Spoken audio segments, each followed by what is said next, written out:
Buenos días, bienvenidos a la cadena. En un vídeo anterior tratamos el tema de la Segunda República, constatando que ésta constituyó el terreno institucional en el que dos concepciones diametralmente opuestas de la sociedad se enfrentaron en sendos bienios, y que, no alcanzando ni siquiera un esbozo de solución en tal terreno, se buscaba ya esta en un terreno distinto, el bélico. Hubo, sin embargo, un aviso, un bosquejo de lo que podía suceder, un conato de guerra civil, o si se quiere, una guerra civil en miniatura, concentrada en el tiempo, del que nadie quiso o pudo sacar la adecuada conclusión. Se trata de la Revolución de Octubre. Si le interesa este tema, puede consultar el mencionado vídeo anterior y, por supuesto, abonarse a la cadena. Tras los sucesos de Casas Viejas, explotados de manera puramente oportunista por la derecha, el presidente de la República, Alcalá Zamora, encargó a Diego Martínez Barrio la formación de un nuevo gobierno al solo fin de formar un gabinete encargado de convocar nuevas elecciones. Un sentimiento único vertebraba en ese preciso momento a toda la derecha española, republicana o no, y era el de frenar a toda costa la dinámica progresista y reformista que había animado el bienio anterior, el cual juzgaba tan nefasto para sus propios intereses, desde luego, y para su concepción del entramado social y del modo en que éste debía seguir funcionando, a fin de que su preeminencia fuera asegurada, que mereció un golpe de Estado, el finalmente frustrado del general Sanjurjo. Pero había llegado el caso de las urnas y estaba dispuesta a aprovecharlo. Con tal propósito se formaron coaliciones, mientras que la izquierda, por su parte, se presentó por separado. El 12 de octubre, el día no debió ser elegido por casualidad, por lo que su simbolismo para el imaginario de cierto sector de la derecha española no resulta inocuo. Las derechas no republicanas se unieron en una coalición de circunstancias denominada Unión de Derecha y Agrarios, la cual incluía la CEDA, representante de los intereses de los grandes terratenientes, aunque también de los trabajadores católicos. El principal partido de la coalición era Acción Popular, dirigido por Gil Robles, e incluía asimismo Renovación Española, dirigida por Antonio Goicoechea, que encarnaba los intereses de los monárquicos alfonsinos. La Comunión tradicionalista, que integraba a los carlistas, los agrarios y los católicos independientes. Las derechas republicanas, por su parte, formaron una coalición que se quería de centro, cuyo principal partido era el republicano radical de Alejandro Lerroux. Dicha coalición se presentaba como una fuerza moderadora, decidida a corregir la deriva socialista de la etapa anterior, y para ello se ofrecía a pactar con derechas e izquierda moderada. La realidad postelectoral fue otra bien distinta. En efecto, triunfó la coalición de la CEDA con 204 diputados, seguida de la coalición encabezada por el Partido Radical de Lerroux, con 168 diputados. Sorprendentemente, Gil Robles renunció a formar gobierno. Quizá la explicación la proporcionen los propios hechos del 4 de octubre del año siguiente, cuando, tras incorporarse 3 ministros de la CEDA al gobierno, se desencadenó la Revolución de Octubre. No fue este, por supuesto, el único elemento desencadenante, pero indudablemente contribuyó a ello. Así pues, el presidente de la República, Alcalá Zamora, encargó a Lerroux formar gobierno. Un nuevo gabinete, pues, que integraba únicamente a radicales, pero que necesitaba el apoyo parlamentario de la CEDA para gobernar. Y esto conllevaba indudablemente un precio. El propio Gil Robles lo estipuló en los siguientes términos. Las escuelas de la Iglesia debían seguir funcionando. La ley de congregaciones apartada, la legislación laboral revisada y la reforma agraria detenida sine die. El pacto incluía también la amnistía para todos los implicados en la intentona del golpe de Estado del general Sanjurjo. Todo esto, insertado en el contexto europeo de auge de los fascismos, no podía sino provocar una reacción radical en la izquierda. La más notable fue la bolchevización del PSOE, dirigida por Largo Caballero. Lo que los socialistas temían de la CEDA no era solo su carácter ultraclerical, sino sobre todo su visible inclinación hacia el fascismo, pues ya durante la campaña electoral Gil Robles lo había dejado claro. La democracia no es para nosotros un fin, sino un medio para ir a la conquista de un Estado nuevo. Llegado el momento, el Parlamento o se somete o lo hacemos desaparecer.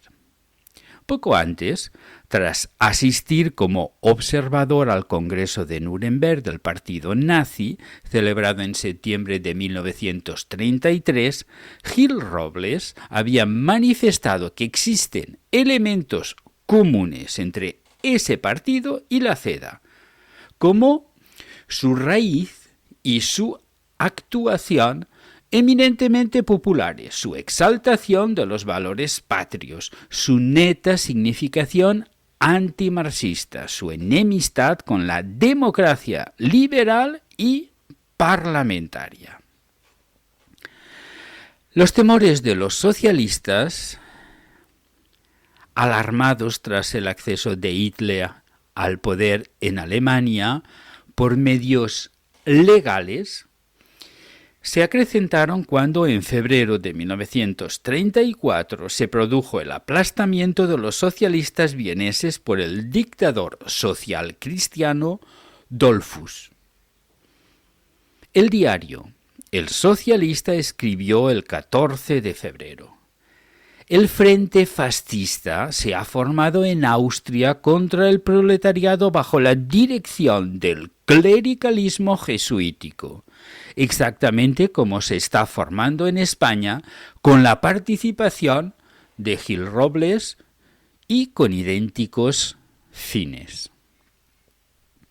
Como culminación de este proceso de radicalización perfectamente simétrico al del extremo opuesto del espectro político, el 13 de enero de 1934 el Comité Ejecutivo Socialista redactó un nuevo programa, del que ciertos puntos, la nacionalización de la tierra, la disolución de todas las órdenes religiosas y la confiscación de sus propiedades, la disolución del ejército y de la Guardia Civil, alarmaron no solamente a la derecha, sino también al centro.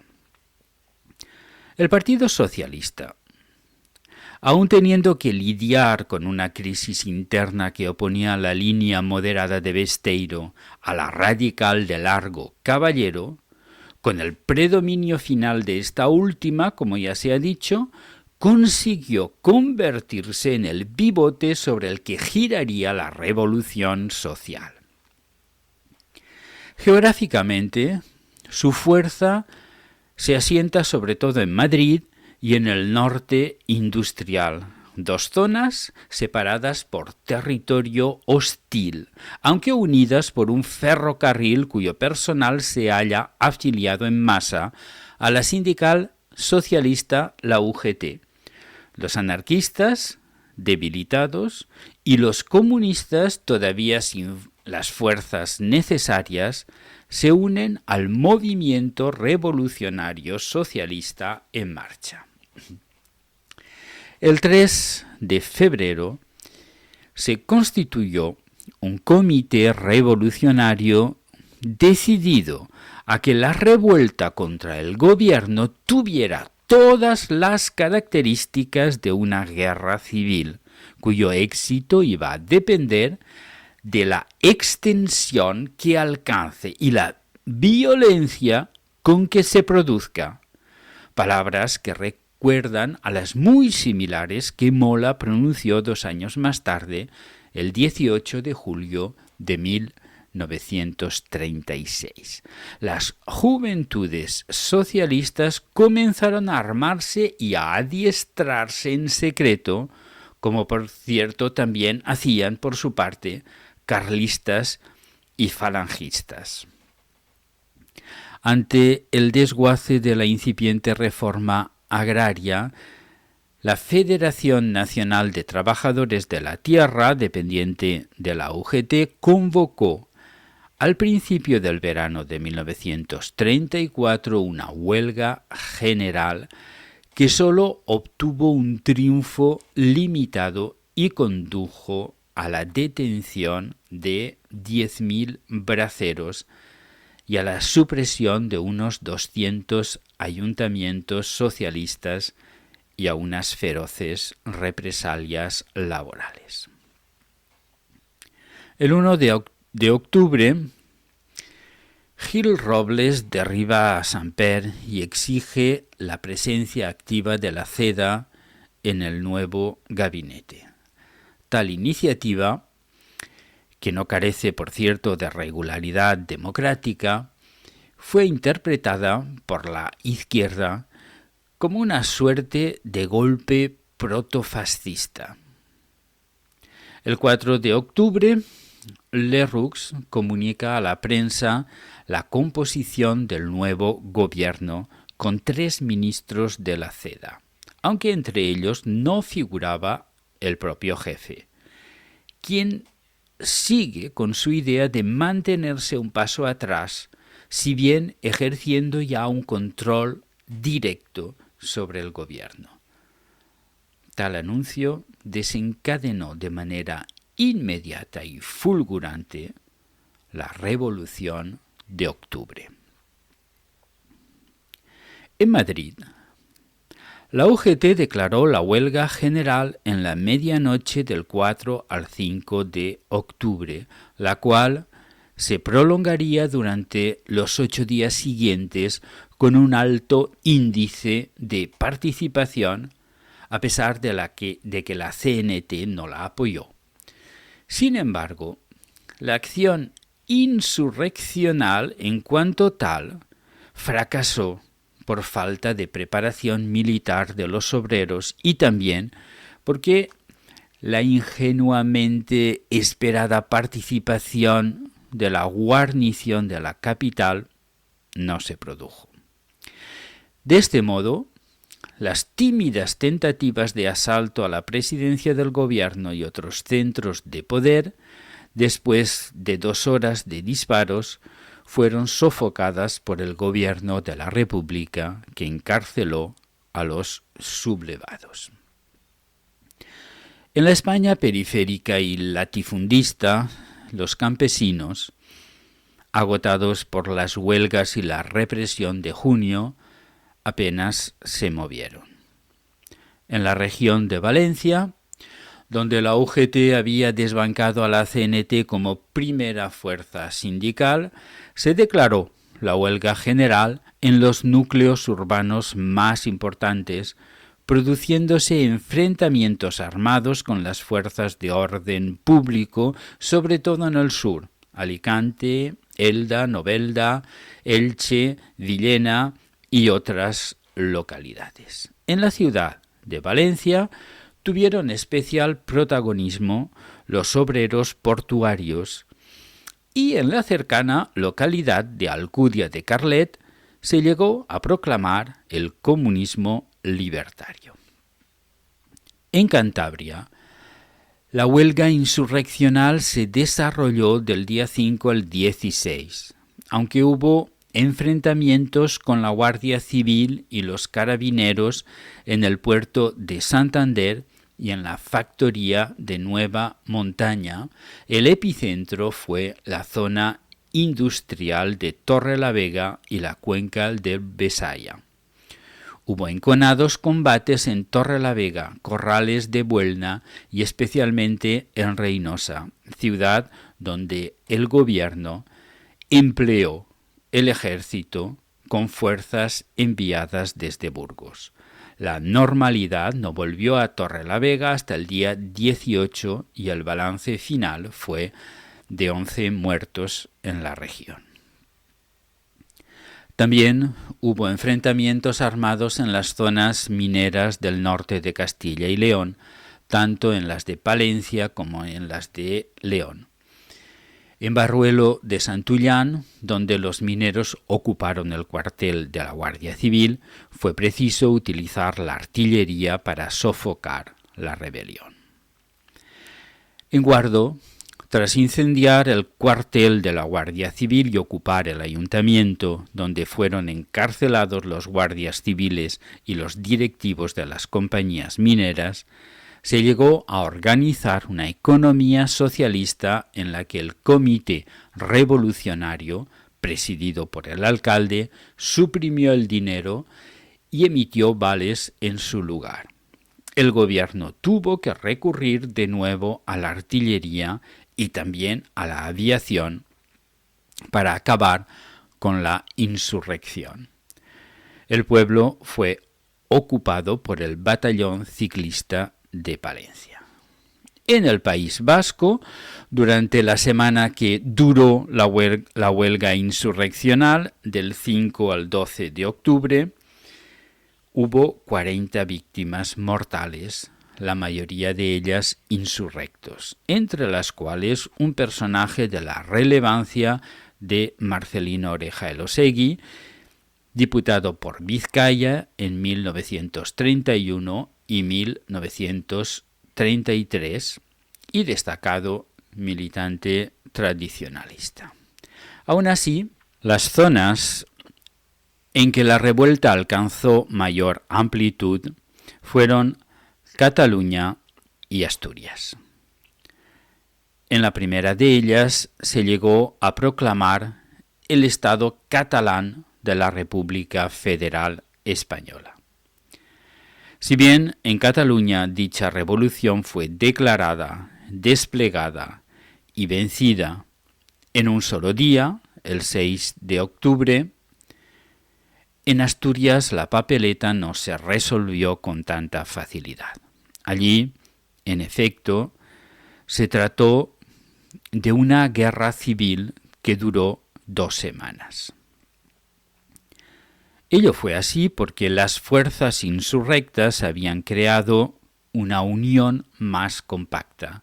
Un mes antes, la CNT y la UGT establecían un pacto mediante el cual se creaba la UPH, a la cual se fueron uniendo organizaciones obreras como el BOC, la izquierda comunista y finalmente el PCE. Un verdadero ejército de 30.000 mineros, denominado Ejército Rojo Asturiano, bien pertrechado de armas y dinamita, la artillería de los pobres, avasalló velozmente la resistencia de la Guardia Civil en las cuencas, ocupando Mieres, Gijón, donde se había proclamado la República Socialista Asturiana, y Avilés, al tiempo que enviaron columnas para apoderarse de Trubia, La Felguera y Sama de Langreo. Acto seguido, se dirigió hacia Oviedo con el propósito de conquistarla y a punto estuvieron de lograrlo a causa sobre todo de la división y desorganización de los mandos militares de la plaza, que ha pasado a la historia con el nombre de la hecatombe de los coroneles.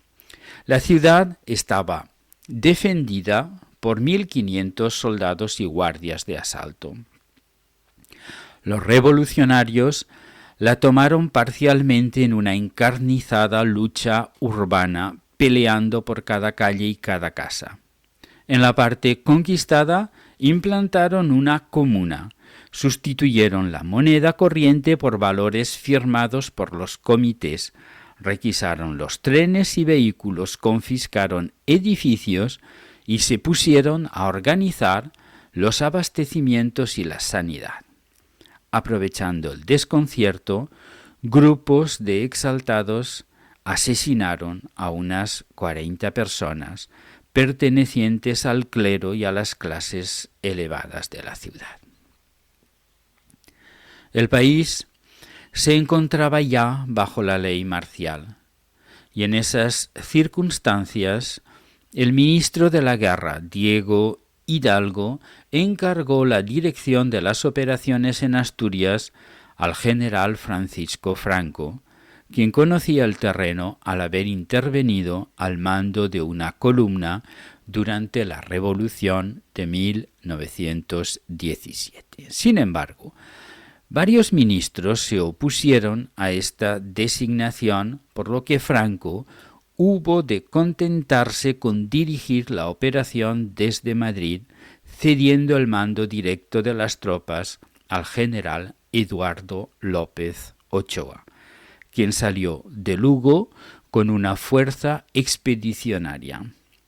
El día 7 llegó a Gijón el crucero Libertad, acompañado de 2 cañoneras que dispararon contra los revolucionarios, en tanto que la aviación bombardeaba las cuencas mineras y Oviedo.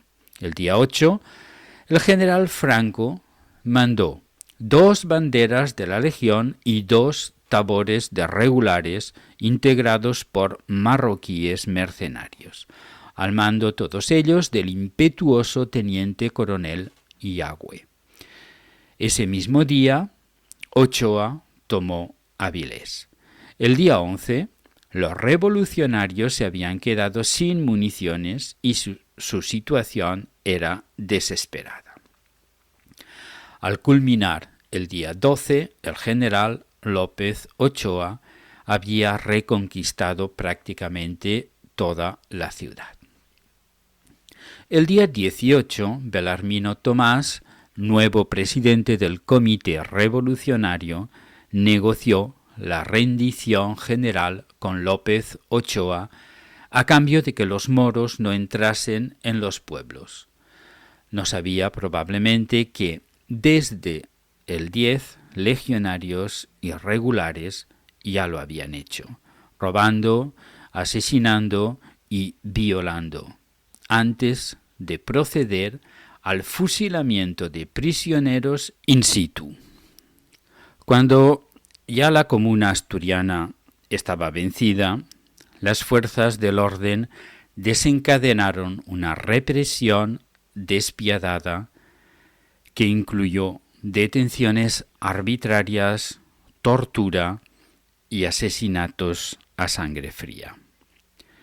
En 15 días que duró la Revolución de Asturias, perecieron unas 1.000 personas y los daños materiales fueron cuantiosos. Miles de obreros fueron despedidos por haber participado en el levantamiento. Oficialmente se dictaron 20 penas de muerte, aunque solo se ejecutaron 2. Y no se dejó de practicar detenciones hasta que en enero de 1935 se levantó el estado de guerra.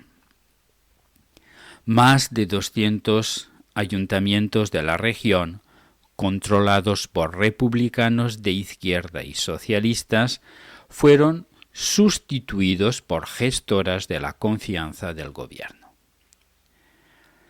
La derecha y también el centro salieron de este episodio convencidos de que debían hacer todo cuanto fuera posible para impedir un nuevo intento de establecer una dictadura del proletariado según el modelo ruso y en consonancia con las palabras de Largo Caballero, quien quería una república sin lucha de clases, aunque para ello precisó era necesario que una de las clases desapareciera. Y también de que para lograr tal objetivo, es decir, el mantenimiento de una sociedad con todas las clases intactas, cada una de ellas con su cometido natural y propio, las altas de disfrutar de los placeres de la vida, que por algo Dios lo había querido así, pues les había otorgado, a tal fin, todo cuanto desearse pueda, y las bajas para que, con sus vidas consagradas casi por entero al trabajo, financien el deleite de las primeras. A nadie parecía habérsele ocurrido que una redistribución más racional y equilibrada era posible. Antes bien, las derechas quedaron convencidas de que el único instrumento capaz de mantener el statu quo no era otro que el ejército y había, por lo tanto, que cuidarlo. La CEDA se sintió más fuerte y más legítima tras estos acontecimientos, de modo que se afirmó en su deseo de reformar la Constitución para abolir las disposiciones encaminadas a impedir que la Iglesia controlara la enseñanza.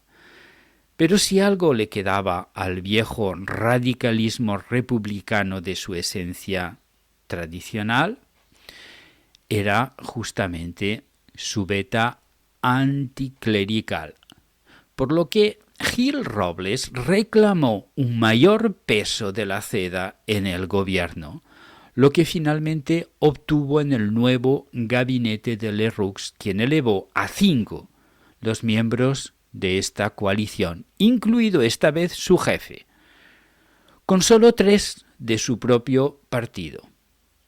Gil Robles solicitó para sí el Ministerio de la Guerra y una vez obtenido, procedió a una serie de nombramientos altamente significativos. El general Fanjul, subsecretario, Franco, jefe del Estado Mayor Central, Godet, director general de Aeronáutica y Mola, jefe del Ejército de Marruecos. La plana mayor del futuro pronunciamiento del 18 de julio. Además, el nuevo gobierno aplazó sine die la reforma agraria, desatendió la enseñanza pública, aprobó una indemnización de 230 millones de pesetas para los grandes de España, devolvió a los jesuitas todas sus propiedades y mantuvo el estado de alarma en todo el país durante todo el año 1935.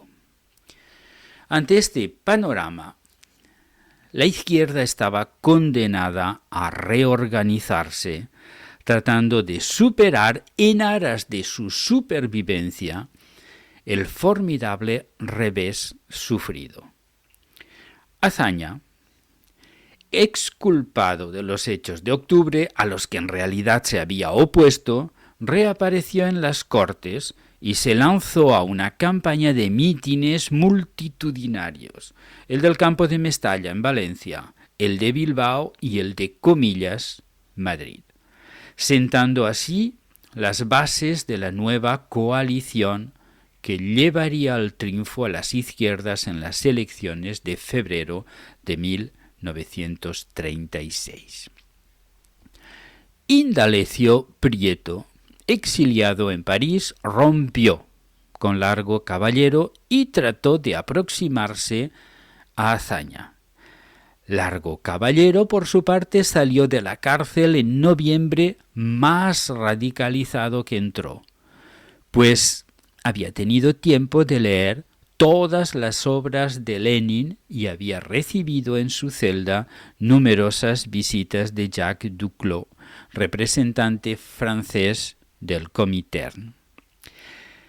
Gil Robles creyó al fin llegado el momento de asumir personalmente el poder e hizo caer el gobierno.